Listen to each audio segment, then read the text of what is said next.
What's going on, my friends? Coach Matthias coming at you here from the home office. Got the lights going on today. Part of Direct Sales Pro. Hope you're having a great week. It's Tuesday.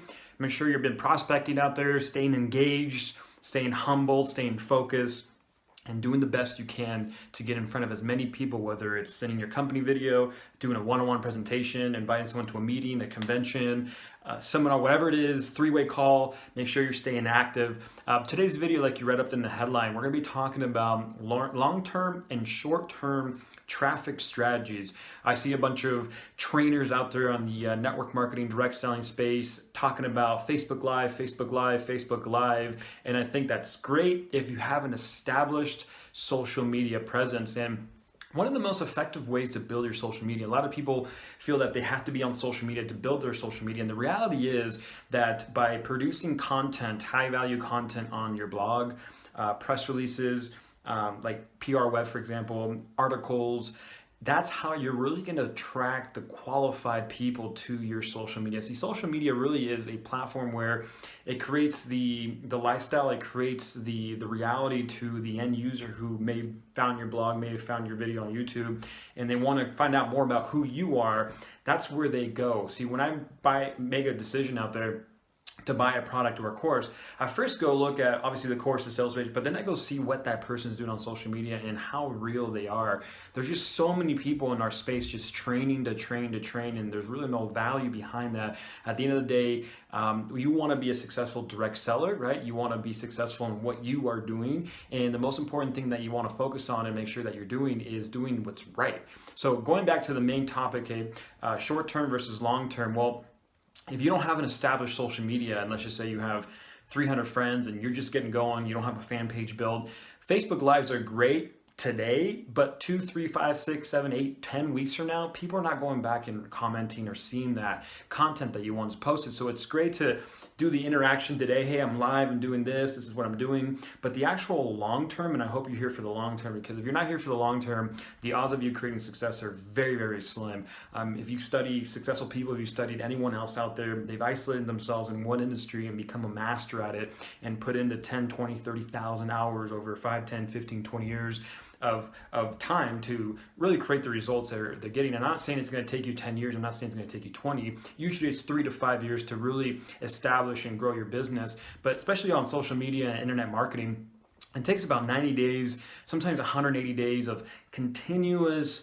unbelievable content. Just keep posting, but you have to be strategic. And what I mean by that is just don't put all your eggs in Facebook Live. Don't put all your eggs into video marketing. Diversify a little bit, right? And I still believe that blogging is by far the most powerful way to attract the end user that you're looking for, attract people that are interested in your product, your company, and your service. And that's probably the best way to get yourself started. I started blogging back in 2006, 2007, and I've started different blogs, and just most recently the blog that I have right now gets anywhere from 3,000 to 5,000 unique visitors. That's new people, not including the page views. So there's unique visitors, right? And when a unique visitor lands on your blog, there's page views, and that counts as how many other pages that one unique visitor viewed as well. So sometimes you'll see that a visitor comes to your website and will spend 5 minutes, 10 minutes. Well, that's because they've been on multiple pages. But the most important factor behind that is most of my content that I have out there, if you go to like e-zine articles, which really doesn't even exist so much, it's still on the search engine sometimes, but my blogs, press releases, all that over the last years and months continues to generate traffic, and that's been the long term. So I'm not saying that you shouldn't do Facebook Live. I think it's great, but I think the reality is unless you have an established social media, unless you have a huge following that you can immediately tap into right now, that is probably the best way to go on a day-to-day kind of basis. It's almost like day trading, right? You're up one day, you're down one day. You're up one day, you're down one day. It's kind of a day-to-day, but the actual long term, right? The long term is still in the content. It's still in producing the written word. It's still in producing quality videos. PR Rev, for example, press release. And what I encourage people to do is don't go out there and write so much about network marketing. There's a select few articles out there on Forbes or Inc. magazine that you'll see very specific to network marketing, and they've gone actually out of their way to find that person to want to write that content. But for the masses and some of you that are interested in creating, traffic and creating leads on the internet and really being successful in your business, I would write more about entrepreneurship and lifestyle and becoming successful. And I think that's where the masses are, right? So if we were to create a funnel here, okay, we were to create a funnel, right? We got a funnel here. Okay, where are most of the people searching? Okay, where's most of the masses? Okay, it's going to be more general topics, so it's going to be more like entrepreneurship, right? People looking to become an entrepreneur or researching entrepreneur. Okay, online marketing, for example. Okay, these are more generic topics that are accepted in a lot more platforms. When you start to get into the MLM specific, network marketing specific content, and you're trying to publish it on third-party websites that you don't own unless you're guest blogging. Guest blogging works great, right? You can connect with other bloggers and you can give them a piece of content they can post on their website in exchange for a link, or in the author bio they can link back. But writing content about just these two topics on a bigger platform, like a mainstream platform, it's not going to get accepted. Okay, most people are just not going to like it. The editors, the company, all the bureaucracy, the politics involved, they're just not going to accept it. But they will accept the entrepreneur training. They'll accept the online marketing. They'll accept internet marketing, right? Online marketing and internet marketing are two different things. Here's what I mean by that. Okay, internet marketing is the strategy of using the internet to create results. Online marketing is more of, how do I make money using the strategies of the internet, if that makes sense, right? And these are just two generics. Maybe you're in the financial business. Okay, that's a great sector to be writing about financial services. You do insurance, right? You do real estate. Okay, these are widely accepted content or widely accepted industries. And I'm not saying you shouldn't write, like on your personal blog, you should definitely take the time to write about MLM and network marketing, direct sales, right? Company reviews, right? Product reviews. But on a mass level, right, the Forbes, the PR webs, the big media out there that you want to get traffic from, I would really generate your traffic or your content around more generic topic: entrepreneurship, online marketing, internet marketing, financial services here. You can do insurance, you can do real estate, and those are kind of the main topics, and that's kind of where I really spend my time creating content. Maybe you're in the health and wellness niche. I wouldn't talk about, XYZ company or XYZ product. I would create more generic topics like, 30 reasons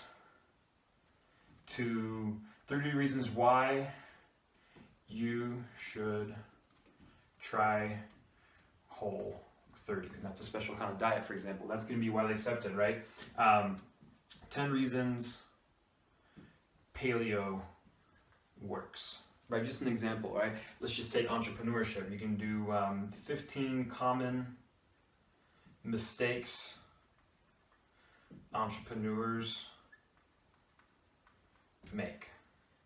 Okay, very generic. Okay, it's talking to the masses. So anyways, I hope you found value in today's training. Like I said, I'm not against Facebook Live. I tend to do them, but I still feel like unless you have a huge audience already to leverage, you got to go out and build that audience. And how do you build that audience? Okay, really it comes down to content, which is going to be blogging, right? You're going to come down to video, which is YouTube, Vimeo, and you can do Facebook videos too. You can run ads to your Facebook videos as well. Okay, and the last one that I would really is more guerrilla marketing, right? And what I mean by guerrilla marketing is solo ads and Craigslist and flyers and meetups and text messages and just being more aggressive in your outbound. And that's one thing that a lot of people run into, as well as the reality here. Sorry about that. The reality of creating inbound content, right? So real quick, you should really be focusing on two channels of marketing, right? You have your inbound, right? And you have your outbound. Okay, and your outbound would be you actively prospecting, you actively connecting with people out there, right? So you can do like text marketing, right? Phone calls, okay, Zoom, for example, okay, webinars, right? Mailers, direct mail, right? Craigslist. Actually, Craigslist is going to go in the inbound section. Okay, but just kind of some ideas of actual outbound, connecting with people, right? Sitting down, one-on-one. Okay, groups. Okay, luncheons. Dinner seminars. Okay, that's you outbound marketing, right? The inbound marketing is, for example, blogging, where you create content and it stays on the internet for years and people find it and they find you, right? Videos, okay, you're creating content, people are coming to you, right? The other one here would be like Craigslist, for example. You post an ad, people inquire to your ad. You can use like job boards, right? Another type of inbound.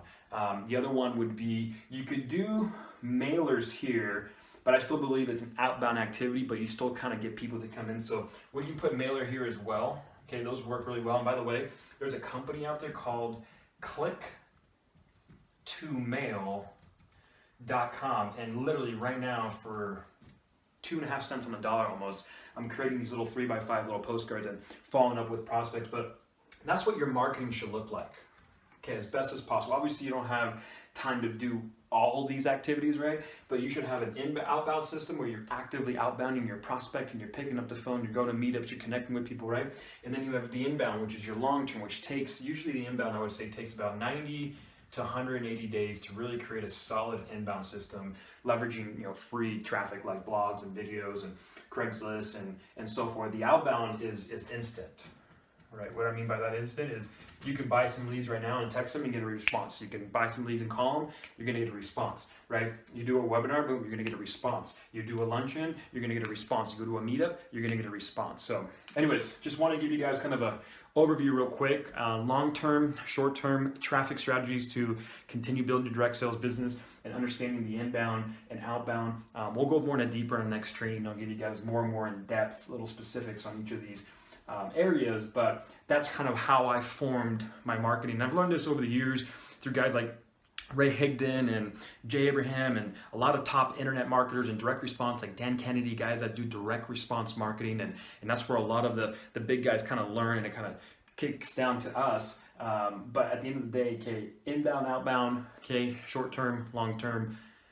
I hope that kind of creates a little bit of space, a little bit of deep breath there, and you understand that, hey, you know, you can still create some results out there. So anyways, my friends, I hope you found today's video powerful. Once again, my name is Coach Matias with Direct Sales Pro. If you haven't subscribed, go ahead and subscribe to my videos. If you're on my blog, fill out the form, okay, get our free training, get on our online MLM video training so we can give you some updates, give you insider knowledge on, you know, how to create results using internet marketing, direct response, offline marketing to continue building your direct sales business. So anyways, my friends, God bless. Take care. Bye-bye.